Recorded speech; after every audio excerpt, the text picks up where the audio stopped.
ডিসেম্বৰ মাহৰ শেষৰ ফালে আৰু 10,000 নতুন পোষ্টৰ আমি বিজ্ঞাপন উলিওৱাৰ বাবেও যাৱতীয় কাম-কাজ আমি আগবঢ়াই লৈ গৈছোঁ। আজি আমি নিৰ্ধাৰিত সময়ত প্ৰতিশ্ৰুতি দিয়া মতে তৃতীয় বৰ্গৰ চাকৰি পৰীক্ষাৰ ফলাফল ঘোষণা কৰিছোঁ। লগে লগে আমি কাট অফ মাৰ্কসমূহো আমি ঘোষণা কৰিছোঁ।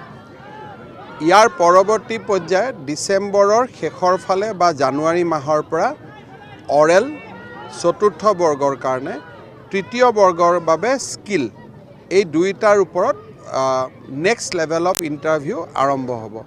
আৰু মই ভাবোঁ যে এই বিত্তীয় বৰ্ষতে আমি নিযুক্তিৰ প্ৰক্ৰিয়া সম্পূৰ্ণ কৰিব পাৰিম।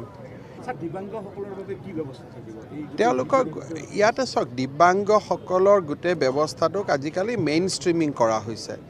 যিকোনো চাকৰি, ইউনিভাৰ্চিটি, কলেজ সকলো পঢ়া বা চাকৰি সকলোতে তেওঁলোকৰ 4% ৰিজাৰ্ভেশ্যন থাকে।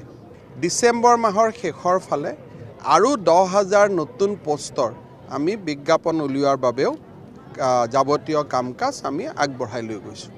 আজি আমি নিৰ্ধাৰিত সময়ত প্ৰতিশ্ৰুতি দিয়া মতে তৃতীয় বৰ্গৰ চাকৰি পৰীক্ষাৰ ফলাফল ঘোষণা কৰিছোঁ। লগে লগে আমি কাট অফ মাৰ্কসমূহো আমি ঘোষণা কৰিছোঁ।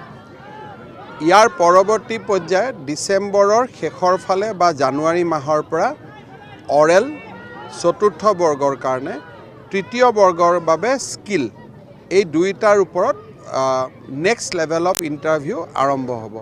আৰু মই ভাবোঁ যে এই বিত্তীয় বৰ্ষতে আমি নিযুক্তিৰ প্ৰক্ৰিয়া সম্পূৰ্ণ কৰিব পাৰিম। তেওঁলোকক ইয়াতে চাওক, দিব্যাংগসকলৰ গোটেই ব্যৱস্থাটোক আজিকালি মেইন ষ্ট্ৰীমিং কৰা হৈছে। যিকোনো চাকৰি, ইউনিভাৰ্চিটি, কলেজ সকলো পঢ়া বা চাকৰি সকলোতে তেওঁলোকৰ 4% ৰিজাৰ্ভেশ্যন থাকে। ডিচেম্বৰ মাহৰ শেষৰ ফালে আৰু 10,000 নতুন পোষ্টৰ আমি বিজ্ঞাপন উলিওৱাৰ বাবেও যাৱতীয় কাম-কাজ আমি আগবঢ়াই লৈ গৈছোঁ। আজি আমি নিৰ্ধাৰিত সময়ত প্ৰতিশ্ৰুতি দিয়া মতে তৃতীয় বৰ্গৰ চাকৰি পৰীক্ষাৰ ফলাফল ঘোষণা কৰিছোঁ।